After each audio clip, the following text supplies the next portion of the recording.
My name is Scott Boone, and I'm an anchor and reporter with ABC 7 News here in Washington, D.C. I'm very pleased to be here to help guide you through tonight's events. A wonderful program for you, and of course, my friendship with Cynthia, who, as you know, has brought me here tonight, as certainly I and many of you appreciate the work of Rumi Forum. So I'm pleased to be here. We'll continue with your dinners here, but we want to get the program started for you. So, let me first say welcome to the 4th Annual Rumi Peace and Dialogue Awards. These awards honor, as many of you know, extraordinary individuals and organizations who greatly contributed their time, their energy, their leadership, and their dedication to the cause of dialogue and understanding and peace and community service. The Rumi Forum, sponsored by the Rumi Awards, was founded back in 1999 with a mission to foster interfaith and intercultural dialogue. In other words, bringing people and ideas together for a more peaceful coexistence. Perhaps to explain further, I want to direct your attention to the video board here, and we are going to give you a presentation now on the work of the Rumi Forum.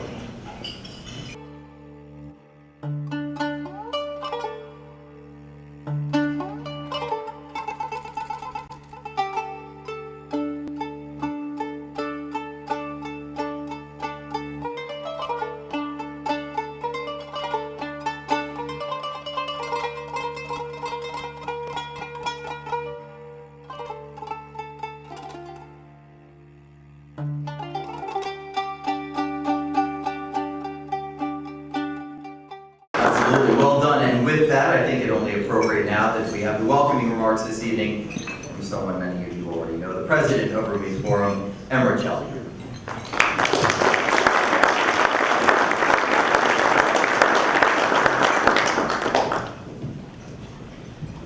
Distinguished guests, ladies and gentlemen, welcome to this auspicious occasion.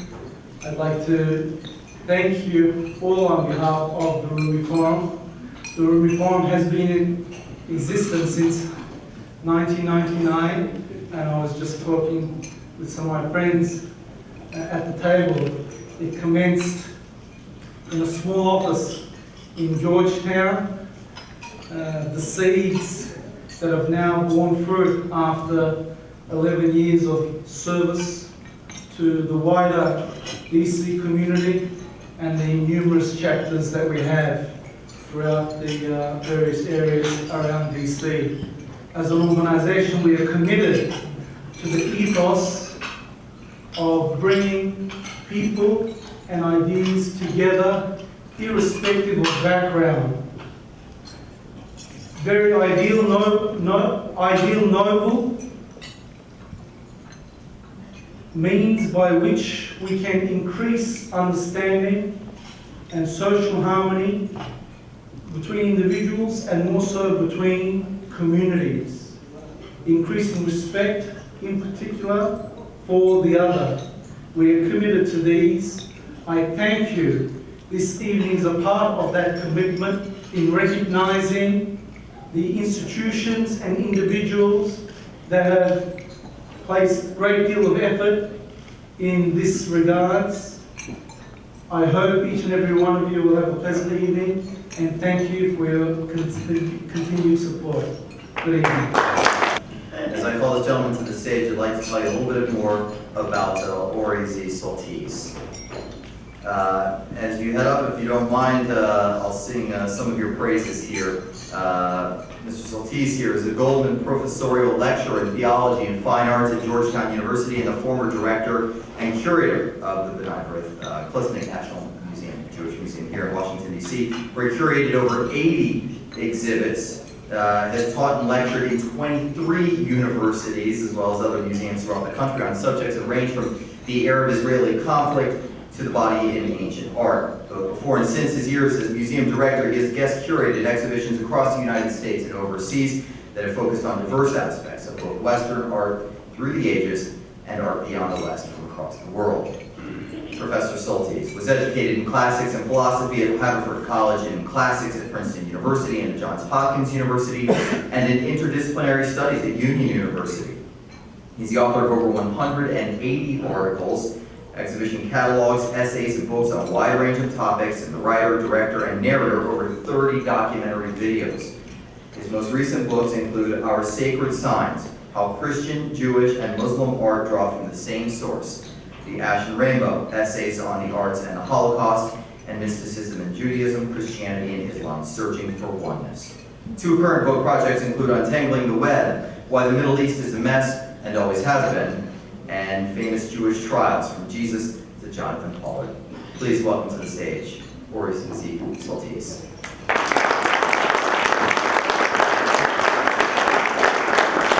It's a pleasure to be here, and I thank my mother for writing those words. I don't know how she communicated that to you. I was asked to say a few words about the importance of the ceremony this evening, or more important, the importance of those who are offering the awards and those who are receiving the rewards. And an obvious starting point is that word dialogue, and perhaps the word peace as well. The word peace, as you probably know, is ultimately Latin-based, and the way the Romans used it, pax, it meant the absence of war. And by contrast, there are other languages important to the Middle East, for example, like Hebrew and Arabic, for which the word doesn't mean absence of war, it has the connotation of fullness. It's not the absence of something, it's the fullness of something. It's the fullness of, well, something like dialogue. Logos in Greek means an account, and the dia prefix, which means across or through, implies account across. That is to say, people conversing with each other.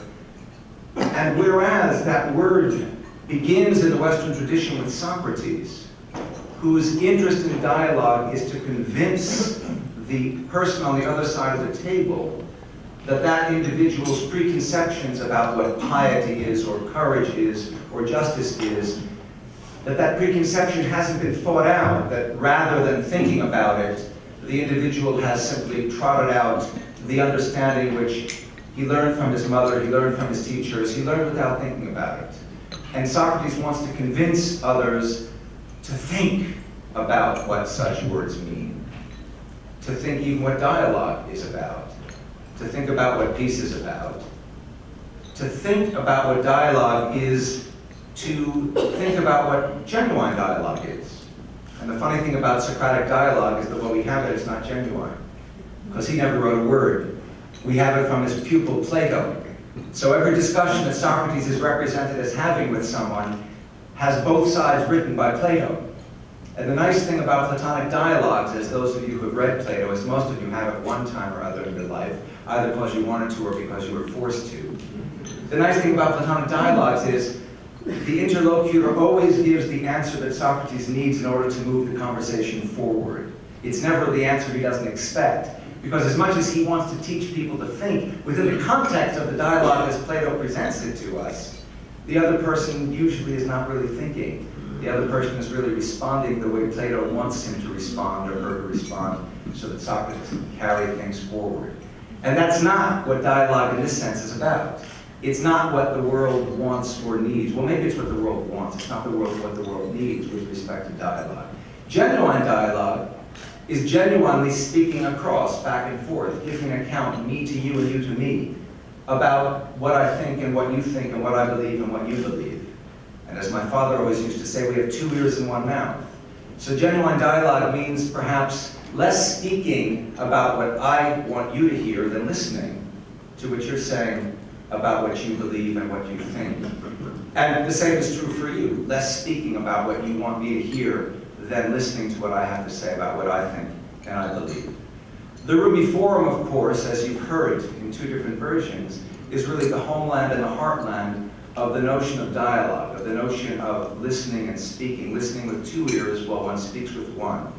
And it is, as you've also heard, based in name on that 13th century mystic and poet, the Sufi Rumi, who himself, miles and miles ahead of his time, is renowned for his statements of interdenominationality, if I could put it that way.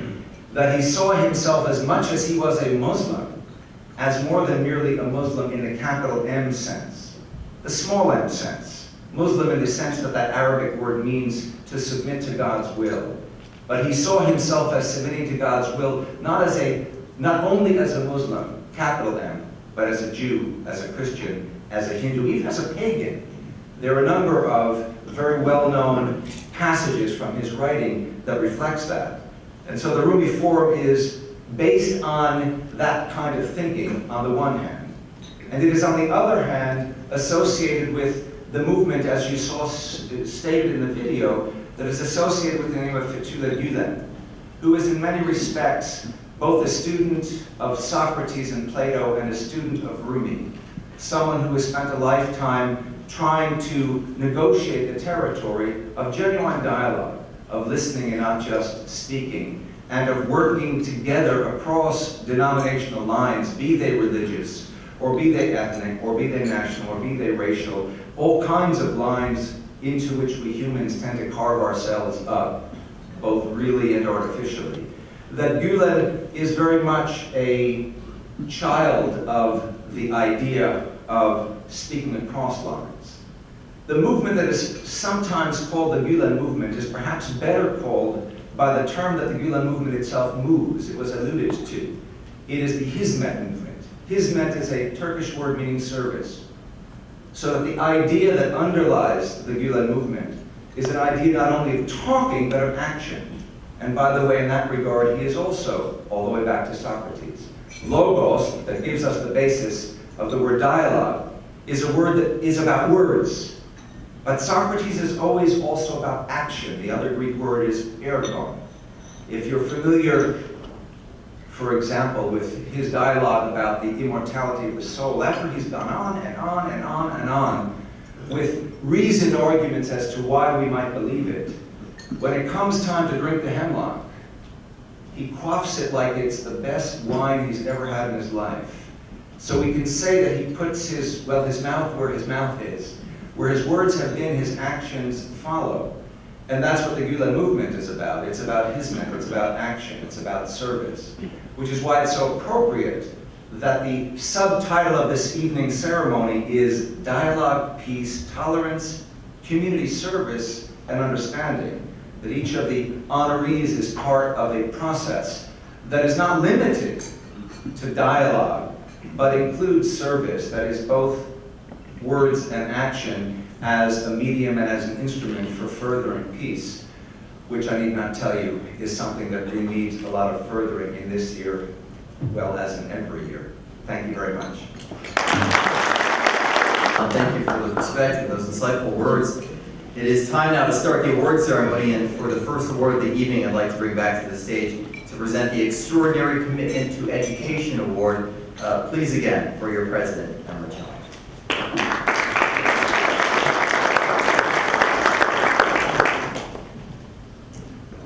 Ladies and gentlemen, receiving this year's Extraordinary Commitment to Education Award is the Honourable Arnie Duncan, United States Secretary of Education. And just brief background, Arnie Duncan was nominated to be the Secretary of Education by President-elect Barack Obama and was confirmed by the US Senate on Inauguration Day, January 20, 2009. In his confirmation hearings, Duncan called education the most pressing issue facing America, adding that preparing young people for success in life is not just a moral obligation of society, but also an economic imperative. Education is also the civil rights issue of our generation. He said the only sure path out of poverty and the only way to achieve more equal and just society. Prior to his appointment as Secretary of Education, Duncan served as the Chief Executive Officer of the Chicago Public Schools, a position to which he was appointed by Mayor Richard Daley from June 2001 through December 2008, becoming the longest-serving big city education superintendent in the country. In accepting this award, the Honourable Arnie Duncan was not available this evening. Receiving the award will be Reverend Dr. Ken Bedell, Senior Advisor, Office of Faith-Based and Neighbourhood Partnerships, U.S. Department of Education. I'd like to call upon Dr. Ken Bedell to accept the award.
Thank you again.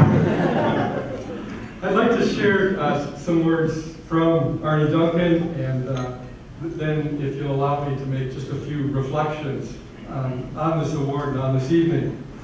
I want to thank the Rumi Forum for honoring me with this award. I'm humbled because we still have a long way to go, ensuring that our schools are not only safe, but also centers of peace is a very high priority for me personally and for the Department of Education. The most recent report on safety in our schools reported that for the first time since students have been asked, they feel safer at home than they do at school. The Rumi Foundation is an important partner in our shared work of creating a safe environment by promoting interfaith dialogue where we can all come to better understanding of each other. Only when there's mutual respect will we have safe and peaceful schools. I'm sorry that I can't be present with you. I thank Ken Bedell from the Faith-Based and Neighborhood Partnership Center for accepting this award for me and for the whole Department of Education. Arnie Duncan, Secretary of Education.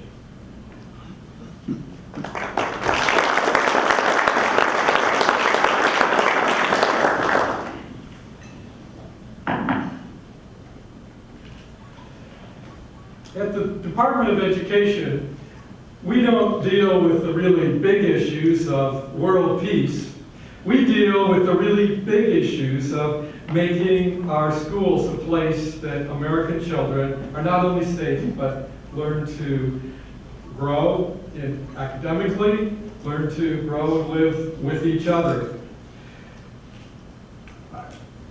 This idea of peace and what it means in schools, Petula Gulen puts it extremely well when he said, in schools, good manners should be considered just as important as other subjects. If they are not, how can children grow up with sound character? Education is different from teaching. That's what we believe at the Department of Education. Good manners are different from teaching.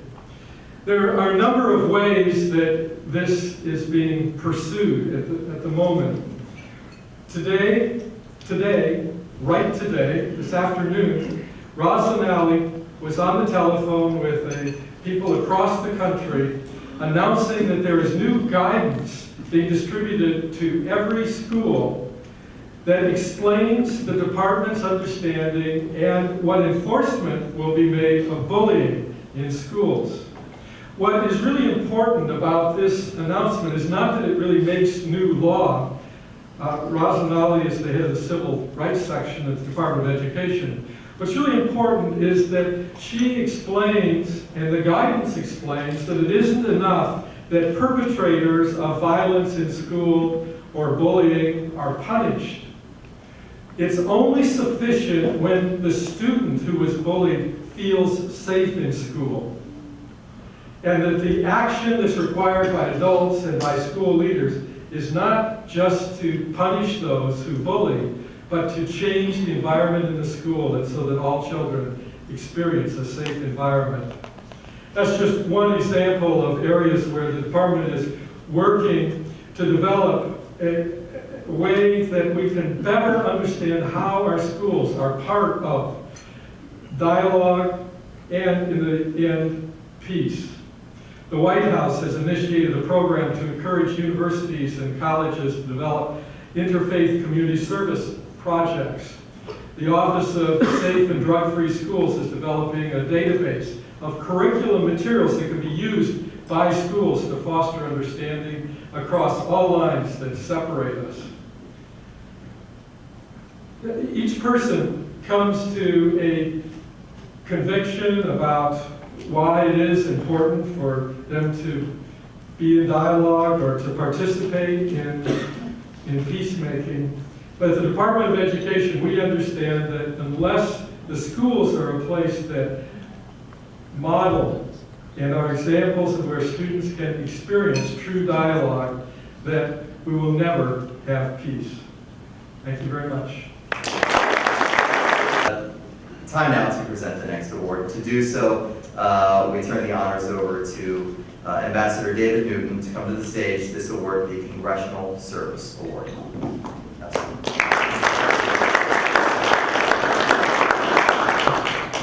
Well, receiving this year's Congressional Service Award is the Honorable Eleanor Holmes Norton, the Congresswoman of the District of Columbia. And if you forgive me, I'd like to make one personal remark. I spent most of my life working for the United States government overseas, representing the United States.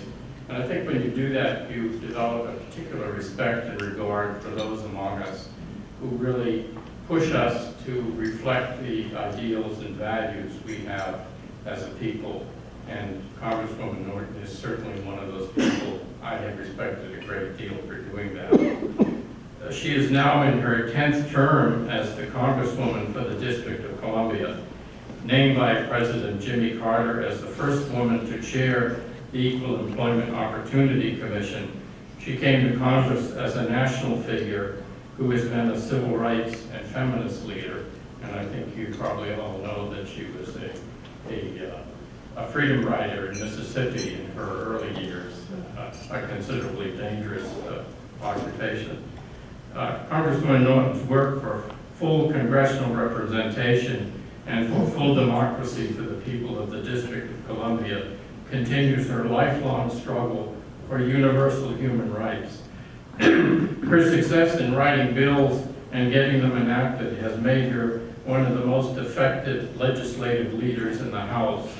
She has the full vote in House committees and serves on the Committee on Homeland Security, the Government Reform Committee, and the Transportation and Infrastructure Committee. This is work which doesn't get a lot of publicity, but I think is very much valued by the people of the District of Columbia, and has, I think, contributed significantly to the positive developments in this here in the district. Congresswoman Norton, who taught full-time before being elected, continues as a tenured professor of law at Georgetown University, teaching a course there every year. She received her bachelor's degree from Antioch College in Ohio and simultaneously earned her law degree and master's degree in American Studies from Yale. So please welcome to the stage Congresswoman Eleanor Holmes Norton.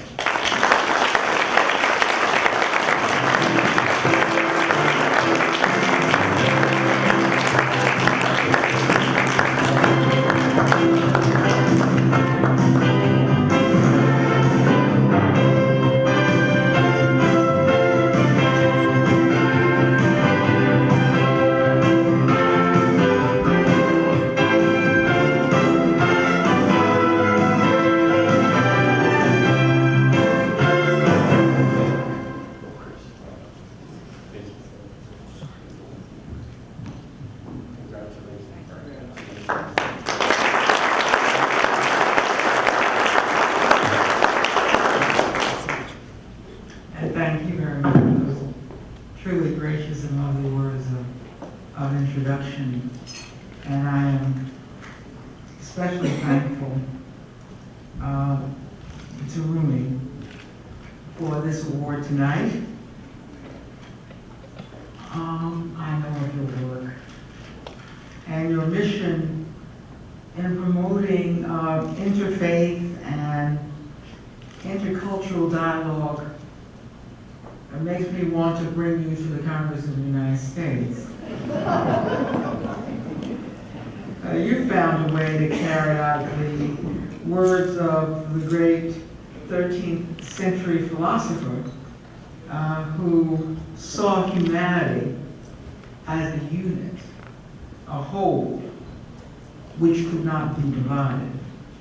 Well, I come from a house that is as divided as one could imagine, and needlessly so. And the only thing that makes me distressed about this election is watching people come to the polls, essentially encouraging the very disunity that Rumi seeks to heal, and that the government of the United States, and especially its legislative bodies, so needs. So I regard the award you have been kind enough to give to me as one I can accept only as an inspiration to take back the spirit of Rumi to the house where I serve, in the hope that much of what you bestow on me in this honor, I am able to remember and to carry out in my own work in the Congress, and to somehow foster the Rumi spirit among my colleagues. Thank you very much for this meeting.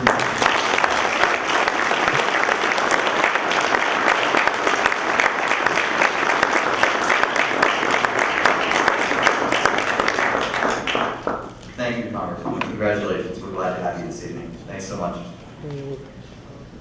Well, time now to present another award with a lot of esteem, and it's called the Extraordinary Commitment to Service Award.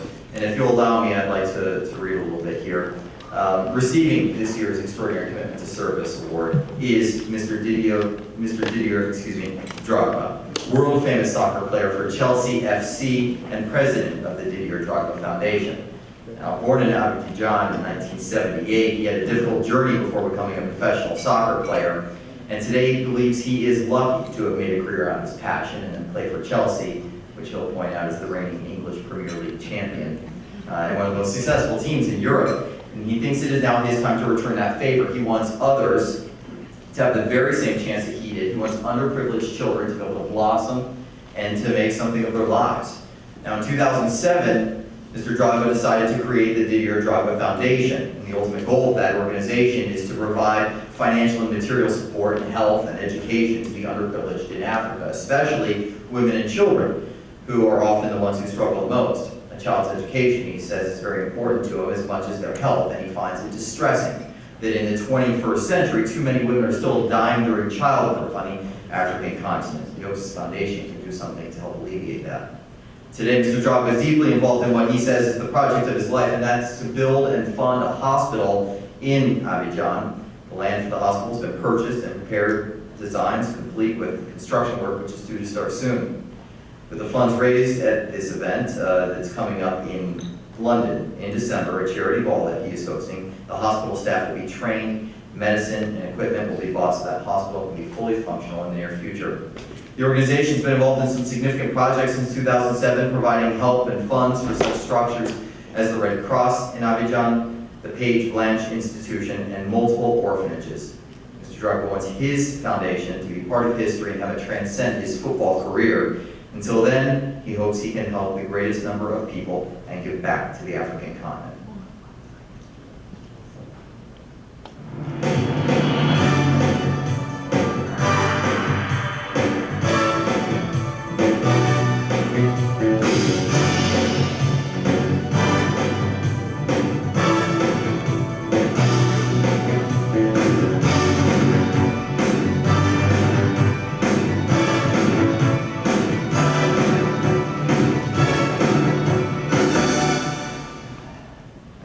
By now, I am not Mr. Drogba. Obviously, he's unable to be here this evening, but he did send some personal remarks, a very brief statement. I want to read them to you because he felt it very important to express his appreciation and gratitude tonight. He said, "I would like to sincerely thank everyone at the Rumi Forum's Rumi Peace and Dialogue Awards for this award. I am very sorry I'm not able to be there in person this evening. The work my foundation is doing in Africa has just begun, and I am overwhelmed by the amazing support that we have received from all over the world for that hospital we are constructing in Abidjan. I thank you all for your continued support, and I wish you all a wonderful evening." A round of applause for him, please.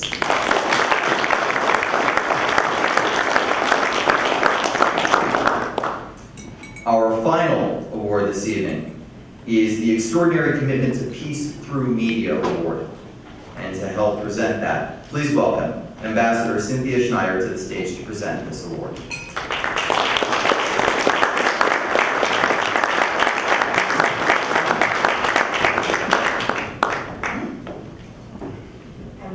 Pleased to announce that receiving this year's Commitment to Peace Through Media Award are my friends Alex Kronemer and Michael Wolf. Now you all can read their bios in your program, so I'm not going to repeat them for you, but I'd like in my own way to highlight the extraordinary work they have done. Michael and Alex come from diverse backgrounds. Michael is a writer and a poet and carries on that work to this day. He's traveled a great deal, spent 3 years on a poetry fellowship in Morocco, previously owned and ran a bookstore in Northern California where he lives. Alex has a background as a Foreign Service officer in the State Department. You will notice the absence of something in both of their backgrounds, anything having to do with media. And they are among, I think, the many people whose lives were transformed by September 11th and who were inspired to try to do something about the incredible divide that that horrible event opened up. They met each other on an airplane from Saudi, right? Both traveling back from Saudi Arabia. Both of them American Muslims. We started talking about the situation in the world and what could be done about it. And by the time they landed back in the United States, the kernel of a new endeavor had been born. So neither of them had any particular background in the media. They were going to start a new endeavor together to change the world in media. And so they decided for their first topic, their first film, to start modestly in an uncontroversial way. And so they were going to do a film and there was going to be a biography of the Prophet Muhammad.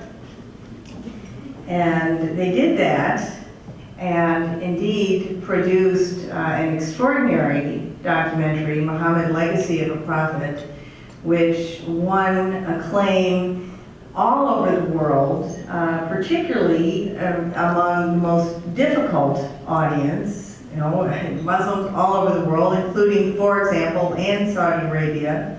It won many awards, not just in this country, but also in countries in Muslim-majority regions. They then went on to produce an extraordinary variety of films, everything from a film about stand-up comedians called Allah Made Me Funny, to a kind of feature-type documentary about an extraordinary aspect of American history, Prince Among Slaves, to a documentary about the landmark Gallup poll of opinions of Muslims around the world. And recently, they have jumped into and played a very positive role in the mosque controversy in New York with a very active website and events that they've organized. Now, not only has Unity Productions Foundation, the company they founded, produced films, but they've done everything you could possibly do to leverage the power of those films. So they have another project called 20,000 Dialogues, and Daniel Taj runs that program, is here, as well as his UPF colleague, Patricia Langdon, who can also wave her hand. And with 20,000 Dialogues, Daniel, who I think really sometimes must be 20,000 people, has gathered the most extraordinary number of community gatherings around the country to discuss these films. To date, they've had, this has reached 80,000 people in the country. It's been going for 2 years, not even 2 years yet. And there's a lot of talk about grassroots efforts. Let's get out to the grassroots and involve everyone. But not that many people really do it. And Daniel and Unity Productions really does. And they go to Rotary clubs all over the country, all different groups of people. And I think something that's so encouraging is they have a tremendous response. And people are calling them all the time saying, we want to screen your film. So despite what we often hear, I think they show this tremendous hunger for this knowledge around the country. Together, Michael and Alex and I started a venture to reach out to creators of American entertainment in Hollywood. And we call that venture MOST, which stands for Muslims on Screen and Television. And what we do together is to work with writers, producers, showrunners, researchers, all the people responsible for content in television as well as in films, and offer them a free resource to give them information about any and everything having to do with Muslim majority regions, people, religion, everything from what an Egyptian might eat for breakfast to what life was like in Mughal India. And the goal of most is to try, through a very cooperative way of operating, to facilitate the development of more accurate, balanced, varied plots and characters relating to Islam and Muslim majority regions. In other words, not always the terrorist du jour. And we think this is worth doing because, I'm sorry to say, despite what we've heard about the American education, as you all know, in the pre-university version of American education, people don't really learn anything about the rest of the world, unless with a few exceptions. And so where do people get their information about the rest of the world? From largely television and media. So we're hoping by facilitating a broader and more accurate portrayal of Muslims in America as well as in other countries, we can help bring about the kind of positive change in image and understanding that has taken place about African Americans and gays and lesbians and other groups in American society. It's been a great pleasure for me to work with Alex and Michael in this endeavor. I look forward to continuing to do so. Will you please welcome Alex and Michael to the stage to receive their award.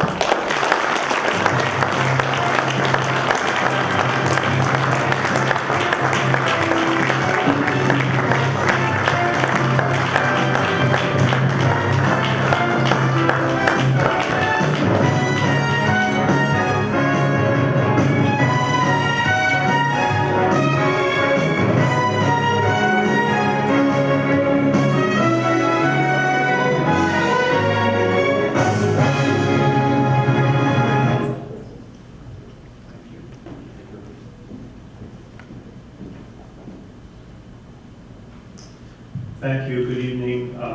In accepting this award from the Rumi Forum tonight, I want to note a similarity in our goals. We are a small organization and you are a large one, but nonetheless we are likewise engaged in helping to, we hope, erase ignorance and create stronger dialogue in this country in particular, and to place Muslims in a shared context with their neighbors, in a larger social framework than many people see them.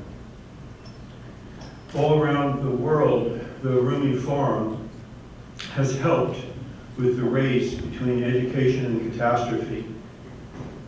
When we began our work 11 years ago, in 1999, curiously, we noticed that people are usually ready to learn. They just don't like being taught. What we decided for a remedy to that problem was to try to entertain them as we teach and as they learn. This goes back to really the Romans, to Horace, to the idea of teaching and leading by entertaining. He said that of poetry, we said that of film. We've tried to do this on a national level around the United States to begin with, and then internationally in many countries and in many languages. I want to thank you for recognizing our Foundation's done a small part in this work of education, this work that the Rumi Forum does so well. Thank you very much.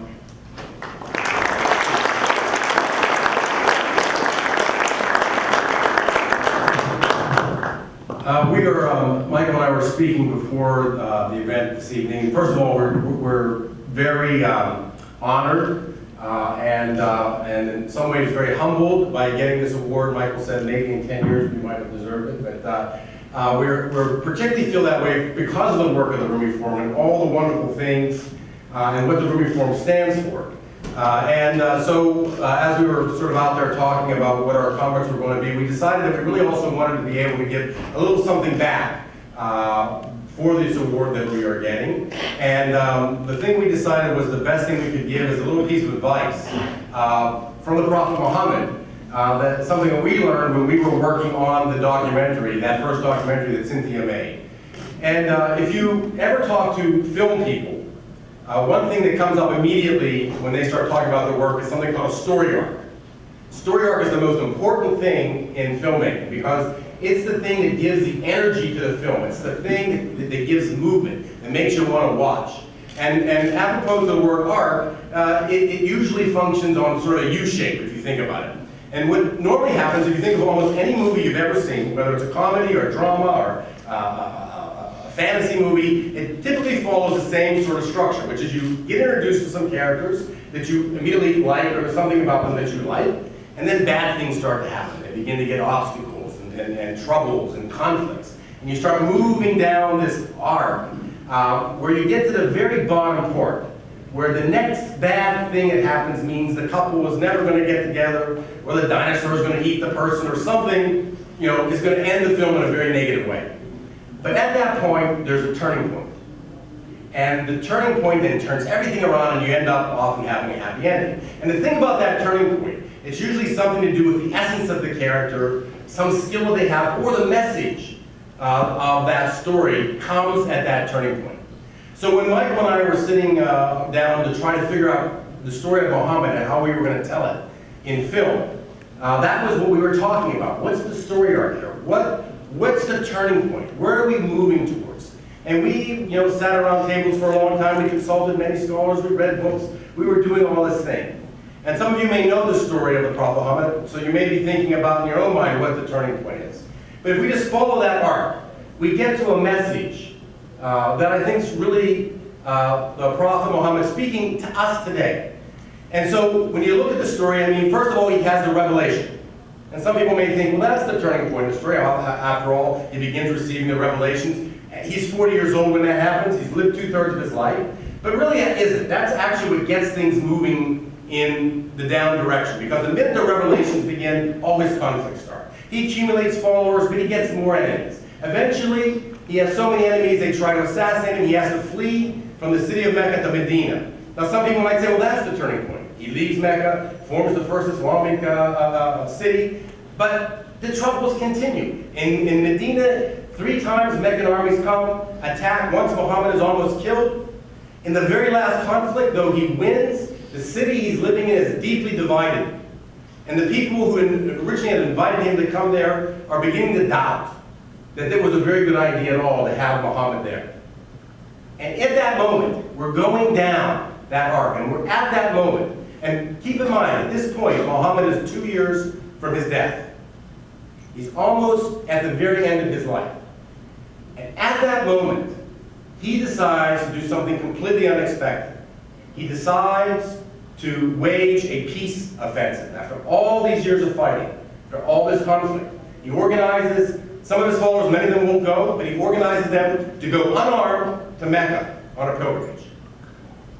Gets there completely, the people of Mecca, his enemies who've been sworn to kill him 3 times, raise huge armies to try to wipe him out, are completely flabbergasted by this, don't know what to do. They end up making a treaty just to sort of let him go. And the entire Arabian Peninsula hears about this. And whereas at that point he only has a few hundred followers, thousands begin to join him because of the utter panache and the audacity to wage peace under such circumstances. Within a year, the Meccans themselves give up, decide to go along with this, and Muhammad dies 9 months later. So it was his peace offensive that is the reason Islam ever came to being. If he had not done that, the religion probably would have died when he died. He would have only had a few hundred followers then. He wouldn't have made the impression. And so, as we today are living in this time of great turmoil, we might want to remember that lesson. We are, again, grateful to the Rumi Forum for giving us this award for the work you do. But these awards are very important. They encourage this kind of work, the kind of efforts, the dialogues, encourage others to do this. And I want to say to all of you, whether you're Muslim or you're not Muslim, to think about this man 1,400 years ago, the lesson he taught us, which is whether in your actions, your words, or even if it's just in your heart, at this time of turmoil and conflict in which we live, to try to wage peace. Thank you very much. Time now to introduce a woman that I've been sitting to for most of the evening, and she certainly also understands what Rumi Forum is all about, and the goals. And I'd like to invite to the stage here as I read a bit of her biography and let you know who she is as she gives us the parting words this evening. Catherine Marshall. She is a senior fellow at the Berkeley Center for Religion, Peace, and World Affairs, where she leads the center's program on religion and global development. After a long career in the development field, including several leadership positions at World Bank, Marshall moved to Georgetown in 2006, where she also serves as visiting associate professor in the Department of Government. She helped to create and now serves as executive director of the World Faiths Development Dialogue, a work we've been hearing quite a bit about tonight. Marshall has close to 4 decades of experience on a wide range of development issues in Africa, Latin America, and East Asia and the Middle East, with a focus on issues facing the world's poorest countries. She led the World Bank's faith and ethics work between 2000 and 2006, a graduate of Wellesley College and an MPA from Woodward Wilson School of Public and International Affairs at Princeton. She is the author and co-author of several books about religion and development, including Development and Faith, Where Mind, Heart, and Soul Work Together, Mind, Heart, and Soul in the Fight Against Poverty.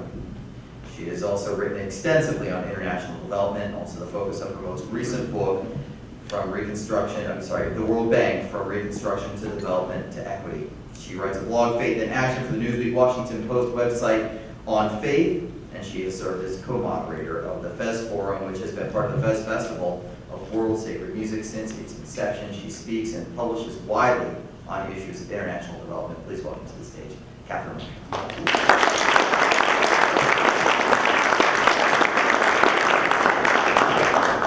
Well, my wonderful task is to thank everyone and to congratulate everyone for this remarkable evening. I think we should give a round of applause to the people who organized it. The Rumi Forum leaves nothing to chance. We know they are down to the last detail. So thank you to all who participated.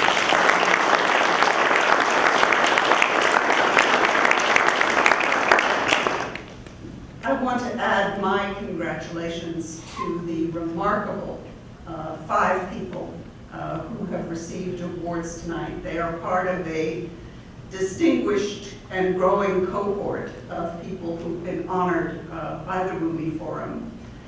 What is very striking is the different faces of peace that you see in the profiles of these different individuals. It's appropriate that it starts with education, the questions of public service, of leadership, which is so desperately needed in today's world. Private excitement and initiative through philanthropy, whether it's through the arts or sports. And finally, and last but not least, a theme which I think runs through the history of the Rumi Forum, which is the focus on communication and media. All of those are critical dimensions. So can we honor this group, each individual, but also the group as a cohort, and welcome them to the distinguished lineage of the Rumi Forum honorees.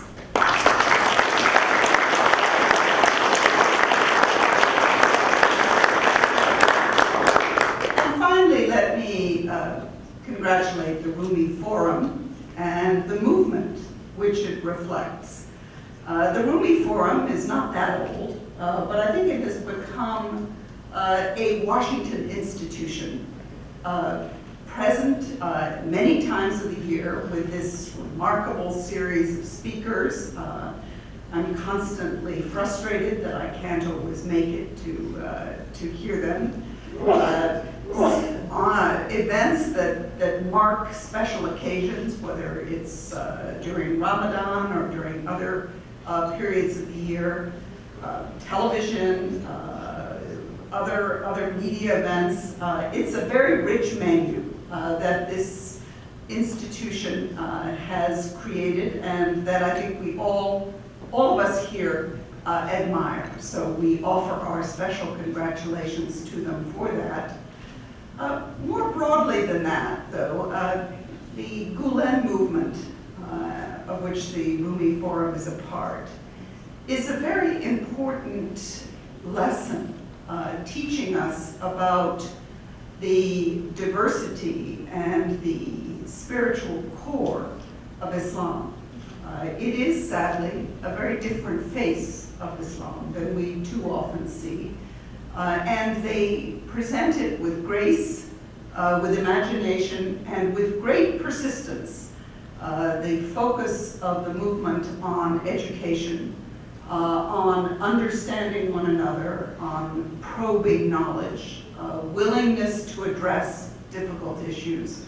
All of these are important faces of Islam that all of us need to understand. And so we offer you our support and our congratulations, and thank you for a wonderful evening.